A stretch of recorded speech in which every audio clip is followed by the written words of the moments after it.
सपना और आप देख रहे हैं सी न्यूज़ भारत। आई रुक करते इस खास खबर की ओर। खबर इटावा से है, जहां सैफई तहसील के नगला सिंह वीना गांव, जहां आज सुबह एक दर्दनाक घटना हुई है। सुबह लगभग 6 बजे 11,000 वोल्ट की बिजली लाइन के लट्ठे पर करंट आ जाने से एक गरीब किसान की भैंस की मौके पर ही मौत हो गई। भैंस के मालिक सुरेश चंद्र ने बताया कि उनकी आजीविका का एकमात्र सहारा यही भैंस थी। घटना के बाद किसान सेना के जिला अध्यक्ष कुलदीप सिंह ने बिजली विभाग और पुलिस को सूचना दी।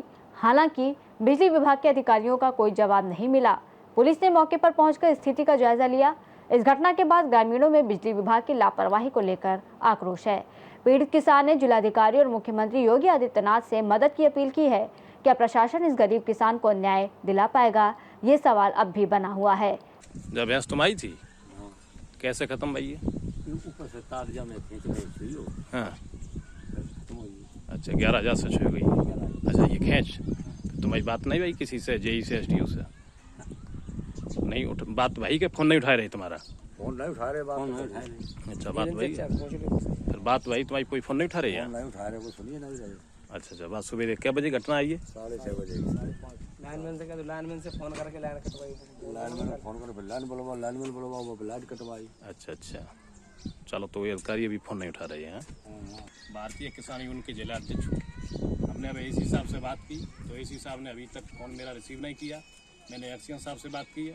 ये पशुपालक हैं, गरीब आदमी हैं, इनकी भैंस सुबह 6:30-7 बजे एक्सपायर हुई है, जिससे हम अधिकारियों से अनुरोध करते हैं कि मेरी बात को सुना जाए और पशुपालक को उचित इनको मुआवजा दिया जाए। ऐसे में चलिए इस मामले में और अधिक जानकारी देने के लिए हमारे साथ जुड़ गए हैं हमारे संवाददाता असित यादव। असित जी, क्या है पूरा मामला और पुलिस को सूचना दी गई है, बिजली विभाग को सूचना दी गई है, और क्या है कि कैसे मतलब इतना बड़ा हादसा हुआ है? जो एकमात्र सहारा था उनकी भैंस, उनका वो मर गई है, तो अभी क्या कुछ इस मामले में और जानकारी सामने आ रही है?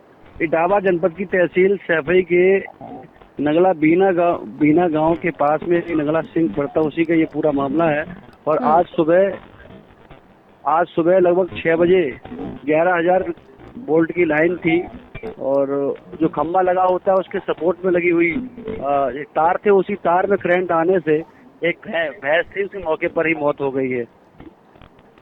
जब परिजनों ने और किसान के परिवार वालों ने बिजली विभाग के अधिकारियों को फोन किया तो फोन नहीं उठाया और ना ही कोई बातचीत हुई है।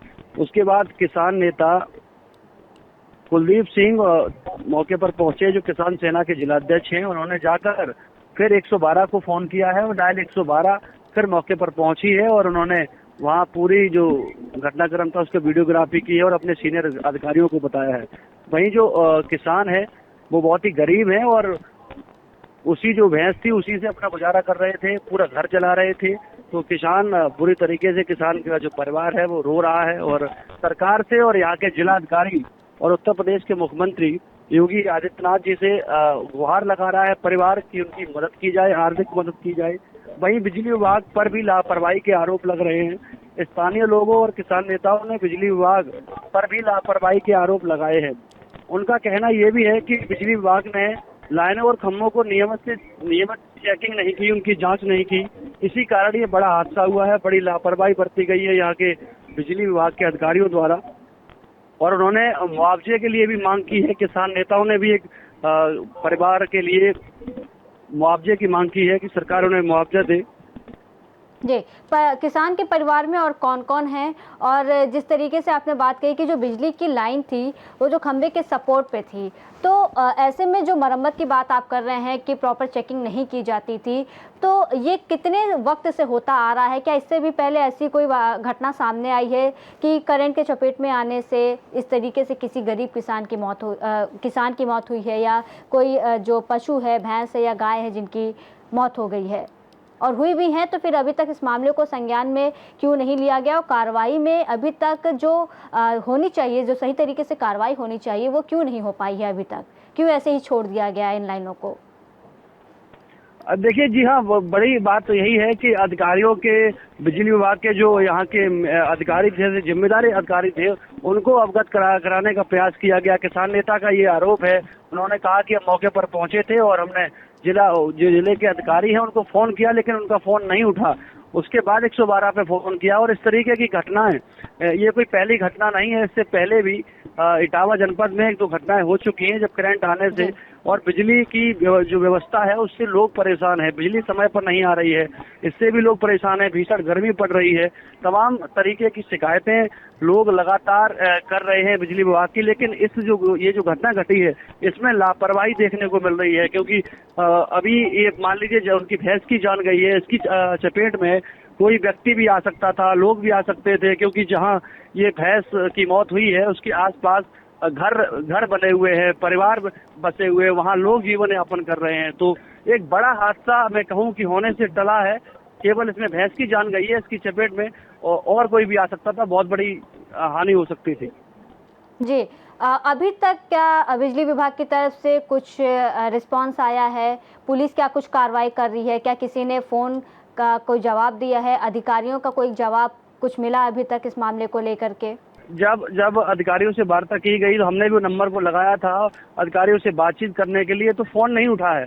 और जब हमने भी फोन किया तो फोन नहीं उठाया है, कोई बातचीत नहीं हो पाई। पुलिस प्रशासन जरूर, थाना चौबिया प्रभारी विपिन मलिक से हमारी बात हुई है, उन्होंने कहा है कि मौके पर पहुंची है, टीम गई हुई है और जांच की जा रही है, जो भी जांच निकल कर आएगी। हालांकि पुलिस विभाग की अपनी अलग दलीलें हैं, लेकिन ये बिजली विभाग की लापरवाही का मामला है और बिजली विभाग के अधिकारी मौन हैं। जी, तो क्या कुछ जो मरम्मत कार्य होगा, लाइनों को दुरुस्त किया जाएगा कि नहीं? जो पोल हैं उनको सही किया जाएगा नहीं? कोई ऐसी बात सामने आ रही है? क्योंकि जैसा कि आपने बताया कि पहले भी इस तरीके के मामले आ चुके हैं और बारिश की वजह से जब आंधी तूफान होते हैं ऐसे में तार जो होते हैं और भी तारों की वजह से घटनाएं जो होती हैं वो होने की उम्मीद बढ़ जाती है। तो ऐसे में क्या कुछ इसको लेकर के आगे की कार्रवाई को लेकर के क्या कुछ सोचा गया है? कुछ बात ऐसी कही गई है? क्योंकि ग्रामीणों में आक्रोश है और जैसा कि आपने बोला कि किसी व्यक्ति की भी जान जा सकती थी, यहाँ पे भैंस की मौत हुई है, तो क्या कुछ इस मामले को लेकर के आगे कैसे देखा जा रहा है कि क्या कुछ इसमें सहूलियत होगी वहाँ के ग्रामीणों को? क्या दुरुस्त होगी व्यवस्था वहाँ की?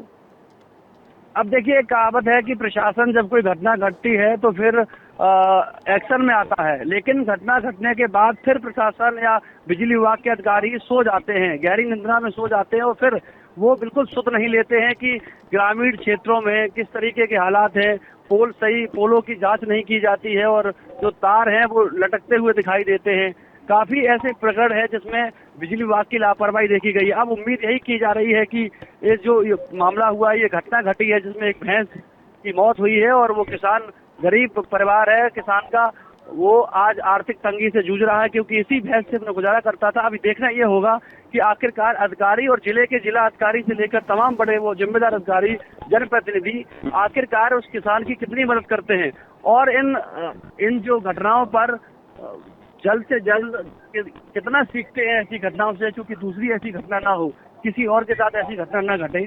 अब ये देखने वाली बात है और हम लोगों ने भी खबर को अभी दिखाया है, प्रतिनिधियों के साथ हम लोग दिखा रहे हैं, इसीलिए दिखा रहे हैं कि यहाँ के जिम्मेदार अधिकारी हैं वो अपनी नैतिक जिम्मेदारी समझें और आम जनमानस को के लिए हित में काम करें। यानी कि असीस जी, अभी इस मामले को लेकर के भी कुछ भी संज्ञान में नहीं लिया गया प्रशासन द्वारा और जो बिजली विभाग के अधिकारी हैं वो भी किसी तरीके का कोई जवाब नहीं दे रहे हैं। मुआवजे की मांग की गई है, तो ये देखने वाली बात है कि जो डिमांड है, जो मांग की गई है, उसको कितना ये लोग देते हैं या क्या है। अभी कार्रवाई के लिए हमें इंतजार करना पड़ेगा। असित जी बिल्कुल इंतजार करना पड़ेगा। और जो किसान है सुरेश चंद्र, उन्होंने सरकार से भी मांग की है, मुख्यमंत्री जी से भी मांग की है, क्योंकि आर्थिक संकट में उनका परिवार आ गया है। किसान के पास केवल एक ही माध्यम था घर चलाने का, अपने बच्चों को पालने का, वो भी अब जा चुका है। तो क्या ऐसे में सरकार को मदद करनी चाहिए और यहाँ के अधिकारियों को संज्ञान लेना चाहिए। अब देखते हैं अधिकारी इस पर क्या जवाब देते हैं, उनसे भी हम बातचीत करने की कोशिश करेंगे और यहाँ के जो आला अधिकारी हैं उनसे इस मुद्दे पर उनकी राय लेंगे और उनका क्या कहना है वो भी हम आपको दिखाएंगे। जी, बहुत बहुत धन्यवाद तमाम जानकारी हमारे साथ साझा करने के लिए असित जी। इटावा की ये घटना बिजली सुरक्षा और जिम्मेदारी पर सवाल उठाती है। प्रशासन से उम्मीद है कि वो शीघ्र ही पीड़ित किसानों को न्याय और राहत देंगे। फिलहाल इस खास रिपोर्ट में बस इतना ही। देश और दुनिया की तमाम बड़ी खबरों के लिए देखते रहिए सी न्यूज़ भारत।